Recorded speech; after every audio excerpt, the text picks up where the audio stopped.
Hi, I'm Carolyn. And I'm Carol. And I teach high school theater. And I teach high school English. And when we are not in school, we are out of school attending shows all over the area. And this weekend, we actually saw Fun Home. Fun Home. At the Kelsey Theater. Yeah. Fun Home. Yeah, it was fun. It's not really Not real fun. No. I wouldn't say it's a fun show, but it's a great show. It's a great show, and they did a really good job with it. So it's based on Alison Bechdel's graphic novel, which, if a lot of people don't know, actually was a summer reading for a lot of kids, because we've just gone back to school. I know some districts have added that graphic novel to the summer read, which is pretty. That's pretty. You didn't know that? I did not know that. I believe Collingswood did. Yeah. Yeah, Choice. I would be interested into seeing how the kids reacted to it. Yes, because it's because they certainly didn't do our summer reading. No. So they say they're doing this. My sons didn't do their summer reading. Oh, whatever. It doesn't even matter. I shouldn't say that. They did their summer reading. It doesn't even matter. They had the books next to their beds. But anyway, Fun Home. So Fun Home is an autobiographical memoir graphic novel that was turned into a Broadway musical. And it's one of those stories that you think, really, a musical? But it works. It works. It really works. And you're right, it's not fun. And if you're going thinking that you're going to come out with that sing-along happy musical feeling at the end, you're not going to.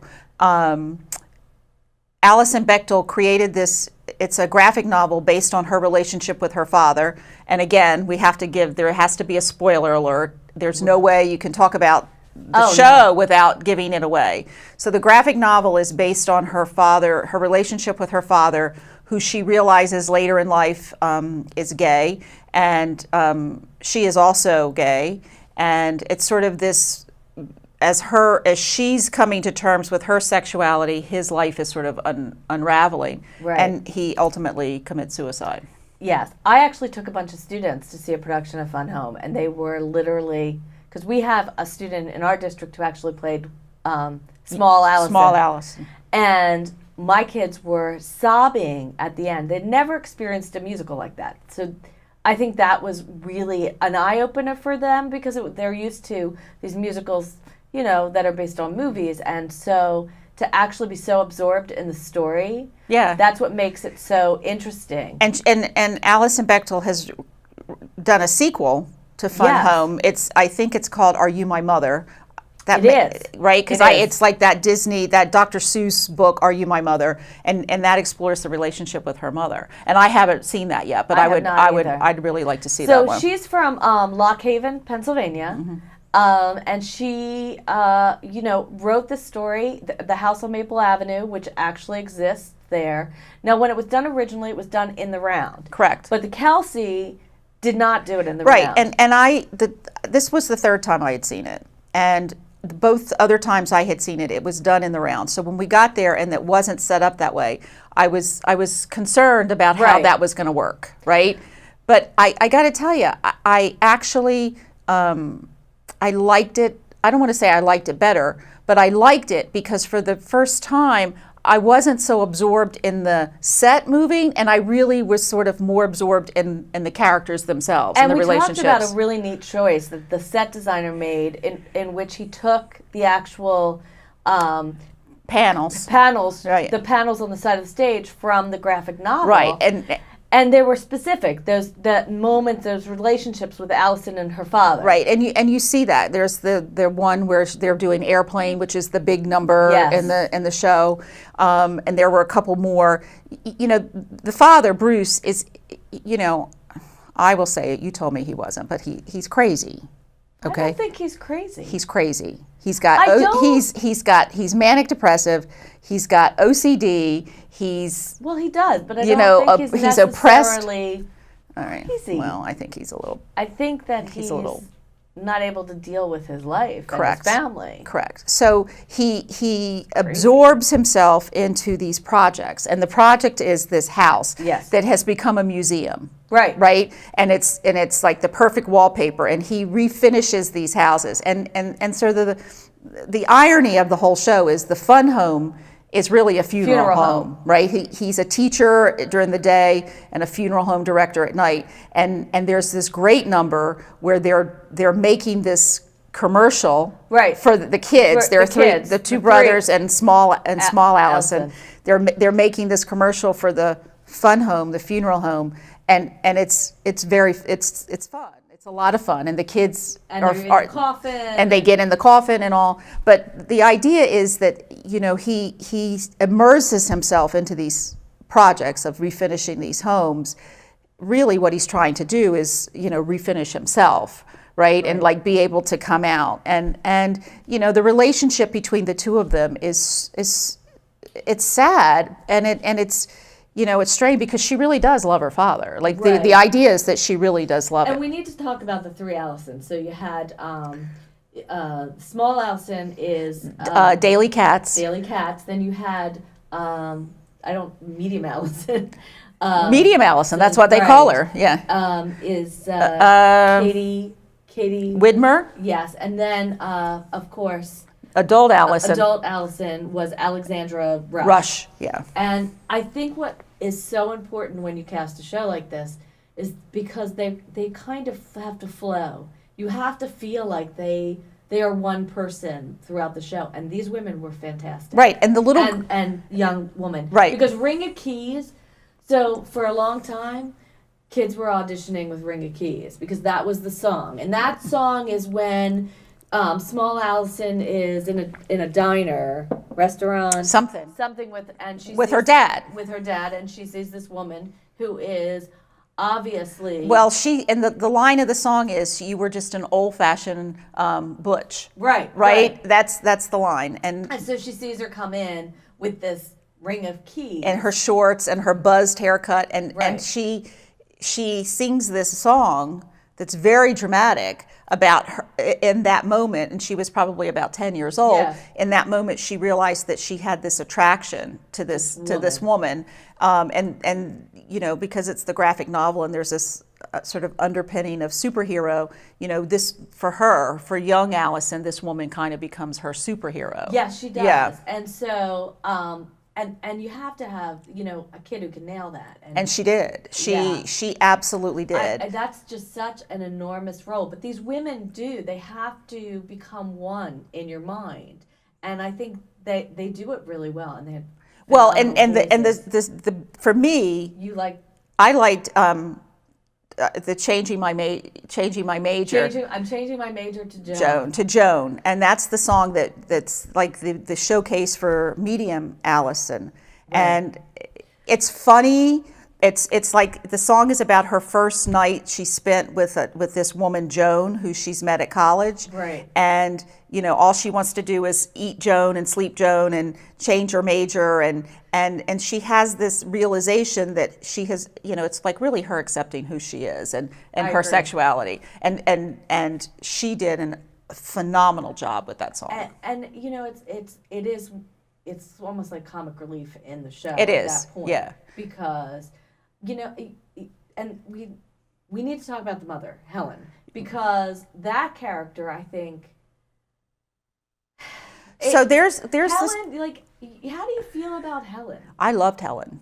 Well, I loved the Helen in this show because she does that song Days and Days and Days, right, that she has lived with this man. Right. And you really feel.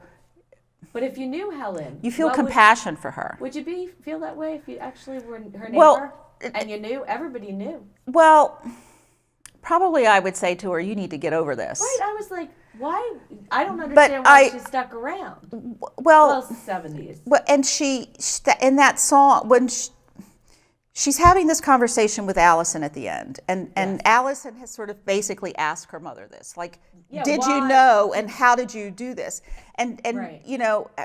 Helen says to Alison, "This is new for you. This isn't new for me. Like, I've known this." And she goes through all of these really horrible things. And what you find out is not only was he cheating on her, and not only was he bringing, she talks about one time he brought home body lice and he'd be gone for days. And, one time he has to go to Danville to the, insane place to meet with a psychiatrist because he was trying to seduce a student, and and she sort of put up with all of that, and you realize, and then he was abusive to her. She talks about this verbal abuse, and she says to Alison, and this is the moment that you kind of that you recognize her as a mom, right? You sort of, she says, "I lived my life this way, so you don't have to."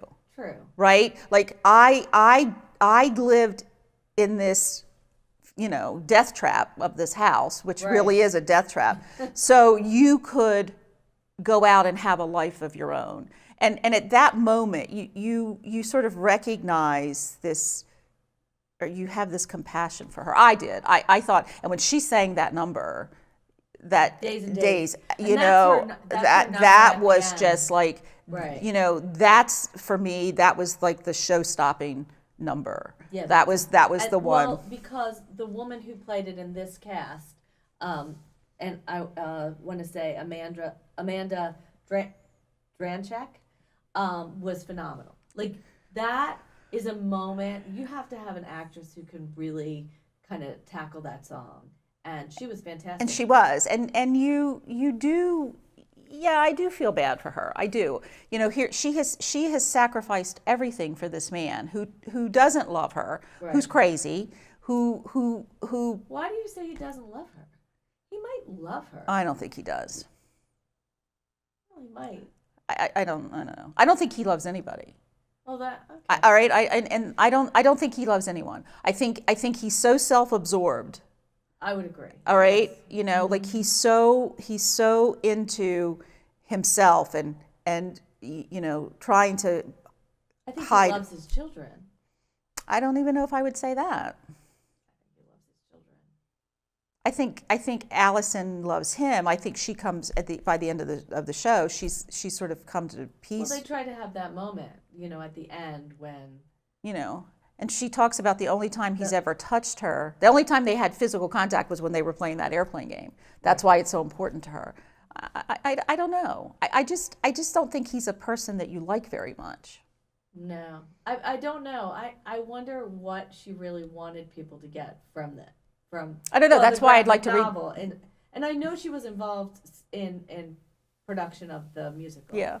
I just think it's a really great risk to take for a theater like the Kelsey to do something like Fun Home, as opposed to doing these movie musicals all the time, right? And to encourage your audience to come out and see something that you can't you're not just going to sit there and be entertained. Well, you're going to be entertained. You are going to be entertained. You're not going to feel good about it. Like, you're not going to walk out of there snapping your fingers and happy. But will you see a great show with great performers and great voices, and the set is well done. Right. Like I said, I was concerned about it not being in the round. The set is well done. The pit was really good. Like, you're going to see a good show. It's just not going to make you jump for joy. Is it going to make you go out and have conversations with your friends? Probably. Is it going to make you go home and have conversations with your kids? And absolutely. Maybe go and get the graphic novel. Well, I do want to get the new one. I do want to see the one that she wrote. In our library. Did you know that at school? I would think so. I think we might have the new one too. I have to check that. I will have to check that. There was these moments like. There was one of the songs, and I can't remember which one it was right now, where all three of the Alices are standing on the stage singing together. And first of all, they sound amazing together. They were fantastic. One doesn't overpower the other one, which I was, especially with this 10-year-old or the girl, the little girl with these two adult people. She could have gotten lost there, and she didn't. But I because we're back in school. We are back in school. And back in school. This week I was teaching Joan Didion, and I love Joan Didion, and I forget I love Joan Didion until I read Joan Didion, and then it all comes flooding back to me how much I love her. But there was this quote in this passage I was teaching on a notebook, like to get my kids to keep a writing notebook. But there's this line in this essay where she says that we should keep on nodding terms with who we were in our past, even if we don't like them very much. And as I was watching these three women, small, medium, and adult, right? That's exactly what that was. That's what came to me, is that, you know, Alison is on, you know, she's going back to her college age and her childhood age, and she's trying to bring these all together, and like she's on nodding terms, like she's having conversations with these others. Okay, so you had a quote that you wanted me to remember, Yeah. which was, "I could draw a circle, and yeah. you've lived your whole life in the circle." Right. So Alison is singing in this song to her about her dad, and she says this. There's, you know, she's talking about Allegheny, Pennsylvania, right? And she said, you know, if you drew a circle, you never left the circle. I-80 ran in our backyard, which went from the Castro to Christopher Street. So if you know, Castro is the gay section of San Francisco, Christopher Street is the gay section of New York, right? And so it was sort of this irony. Right. I mean, I laughed out loud. I don't know if I was supposed to laugh out loud, but in the show, it made me laugh because I thought that's like most of our lives are like that, right? You have these opportunities that you stay in that circle and you're afraid to get out of it. I stayed in that circle. Well, I try not to. Well, we try to get out of the circle. Well, I don't, you know. And end up back in the circle. I try not to. I try to do things not in the circle. But I really enjoyed this production of the show. Right. You know, I did. I thought they did as good a job as anybody could have done with this, you know. So yeah, and I think everybody should go out and see Fun Home. Go see Fun Home. It's running at the Kelsey. You can go see it, and it's worth a viewing. It is absolutely a viewing. A viewing. It's like a pun. A viewing It's worth a viewing in the Fun Home. In the Fun Home. So let's eat our cake from Grateful Bites. Grateful Bites in Flemington. Right. And till next time. I want the brownie. Okay, I'm going to take a macaroon. Okay. Break a leg.